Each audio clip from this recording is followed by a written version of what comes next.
Hello, my name is Joanna Daniel, and I'm a counselor and a speaker and an author. And I'm founder of Wounds to Scars, where we work with adult survivors of childhood trauma and women who experience abuse.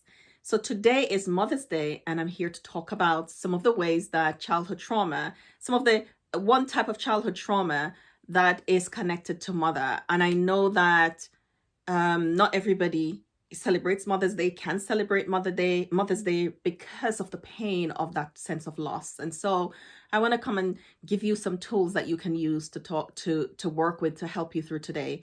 So today's entitled Emotional Abandonment and the Mother Wound, right? So emotional abandonment is that disconnection, that lack of care and attention that we didn't get in early stages of life. It can leave you feeling lonely, isolated, sad, and cut off from vital sources of support. It can leave us feeling rejected and abandoned, of course. And so also in connection with Mental Health Awareness Month, which is May, when we don't have that sense of connection, it can lead to feelings of depression and anxiety and other mental health problems, as well as enduring mental health. There can be a disconnect from self. And so oftentimes we're seeing that women are not taking care of self because of that pain, the pain of that loss. So emotional abandonment, as I said, it starts early in life with a lack of secure attachment with primary caregivers. And in this case, a lack of secure attachment from mother. And attachment is a word that is used by psychologists to explain the relationship between children and their primary caregivers. And so that this early disconnection and in life is significant and can feel like that for a child. Now, the child who experiences emotional abandonment, mother sometimes is around, but she's not able to connect. She doesn't have the capacity to connect. And what I mean by connecting, she might provide food and clothing. You might be well looked after on the outside, but when there is a sense of sadness, when you cry, there was nowhere to go. There was a struggle to minister to and deal with your sadness and your distress or anything like that. So though when you cry, there was nowhere to come, there was nowhere to go. And so you learn very early not to cry. You learn very early not to have those kind of needs because nobody was going to meet them. Sometimes there are people who have an external source of supply, we call it, somebody else that you could connect to, somebody else that provided those needs, somewhere else that you could go cry, somebody else that would understand the need that you might have as you cry. But still, when it's not mother, that loss needs to be understood, processed, and healed, right? And there are there are women who have lived with mother who, though she's there, she wasn't even doing those physical things because she wasn't capable. She didn't have capacity to do them. And when I say capable or capacity, I mean that she checked out, right? Some women checked out emotionally for whatever reason. And the reason might be valid for them, but for you, what you need to understand is how to work through it, how to deal with it. And this is not to do with forgiveness or not forgiveness. You can forgive, definitely, but you still have to acknowledge the wound that was created because of her inability to connect. So when there is no capacity, there are physical things being met, but not the emotional piece. There is a sense of loss. There is a feeling of being cut off from vital source of support. There's feeling of being unloved, rejected, lonely. And when this happens, you learn how to cope. We learn how to cope because we do. And some people compensate by spending their lifetime trying to prove that they're lovable. Some women spend a lifetime trying to do that. And it's done in various ways because there is a search for a sense of worthiness. And sometimes the search might be, I want them to see that I was worthy. And it's a subconscious process, but it's also for self. That deficit that was left, that gaping hole that was inside of us that needs filling. Sometimes we use things like being good, we people please, the codependency is developed. There is a work ethic that was developed. When we were younger, we got good grades, we played nicely, we kept ourselves clean, we help out at home, we did all these things in an effort to prove that we're lovable and worthy. and it didn't do anything. It didn't make a difference. It didn't make mom want to connect. And you know, I believe that emotional connection is, it's not sacrifice, but it takes a person who is willing to do the hard work in order to do it, especially when as a woman you didn't experience it yourself. And I believe it's possible. I see women do it all the time. So when I'm saying it, and it's not an excuse. I don't want to be hard on a woman who didn't get it and so she couldn't give it. But I want you to know that your daughter still needs it. And if you're learning how to do it now, then you can learn how to connect with her now, because she still needs it, even if she's a mom herself. So just going back to some of the behaviors that we developed. We develop academic achievement. People work hard and do several degrees in an effort to fill that hole. In a spiritual context, there's a joining the choir, there's a being good, there's a, ticking all, we want to tick all those boxes that we feel will allow people to see that we're capable, we're efficient, and we're lovable, right? And sometimes there's no boundaries, so mom is able to do anything she wants.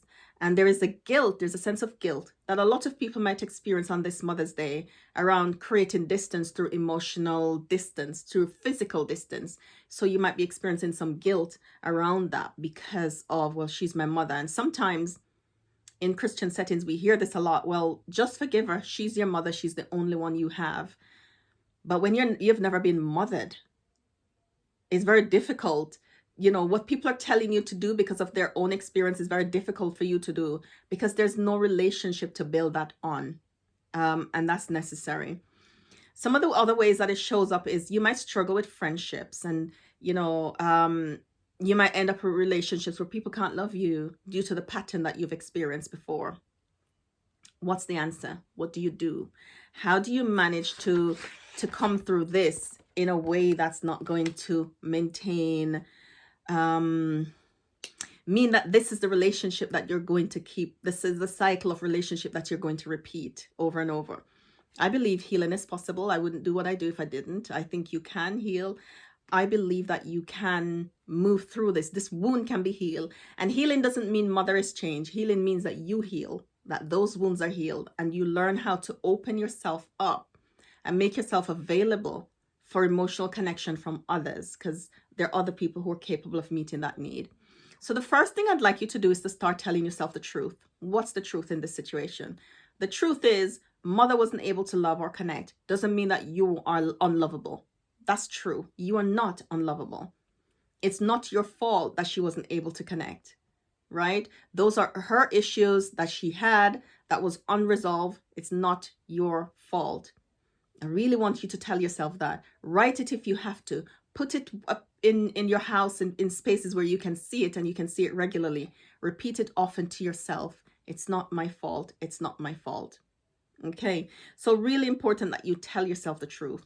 Really important that truth will help to dissolve, if you will, the shame that is around that lack of disconnection. Because sometimes women carry shame not because it's your fault, but because it wasn't there. Sometimes if people ask, how's your mom? And you can't say because you've had to create distance and put some boundaries in place to protect yourself from further harm that she would do, then there can be some shame around that. So I'd like you to, the truth will help to deal with that sense of shame. And the final thing I'd like you to talk about is anchoring yourself. Anchor yourself. So you anchor yourself in a couple of ways. And I want to talk about two really significant ways that you can anchor yourself that will help you get through today, and it will help you stay free if you practice these habits over and over, right? So anchoring is, find someone that is safe to talk this through with. And so that's another person who is capable of meeting your emotional needs, whether that's a counselor, whether it's your pastor, whether it's a trusted friend, group support. Find somewhere where you can anchor yourself, so you can get that love and care. You can get somewhere where you can be heard, and you feel safe. Somewhere where today you can call and cry, the person who sits and eat the box of chocolate with you, and all of that kind of stuff, that space of anchoring. Now, the anchor doesn't have to be somewhere where you tell everything. It can just be the place where you go and the world stops spinning. Okay, find that. Where is that for you? If you're listening to this and you don't know where that is, I really encourage you to start to begin to open yourself up to finding that. And it might be that you start with a group, it might be that you start with your therapist, it might be that, start somewhere. Where can I go and the world stops spinning and I know I feel safe? Where is that? So that's number one. That's this first anchor. The second anchor is a spiritual anchor. So anchor yourself through practices that are proven to help you, right? So that's prayer, Bible study, and meditation on music, songs, and scripture, right? So this type of anchoring is, there's not people who are unavailable, they're not here today, they're gone tomorrow, and you can do them alongside each other with the anchoring with people and anchoring this. So this is activities that you do on your own. You might want to, if it's a particularly difficult day, you might want to go out in nature to do your Bible study that day. You might want to listen to soothing music as you go for a jog or as you go for a walk. You might want to pray through certain significant scriptures. I wrote Storm Chaser just for this purpose, to rebuild trust and connection and safety through the book of Isaiah. So you might want to do those things that help to let you feel grounded.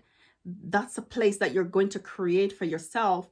You might have a special place that you go to in your house to do it, a special walk that you go on, a special place in the woods that you sit, a special, I am anchored by the sea. So if you follow me on any social media, oftentimes you'll see me by the sea, watching the sunset, watching the sunrise, just kind of listening to the waves, because I get anchored there.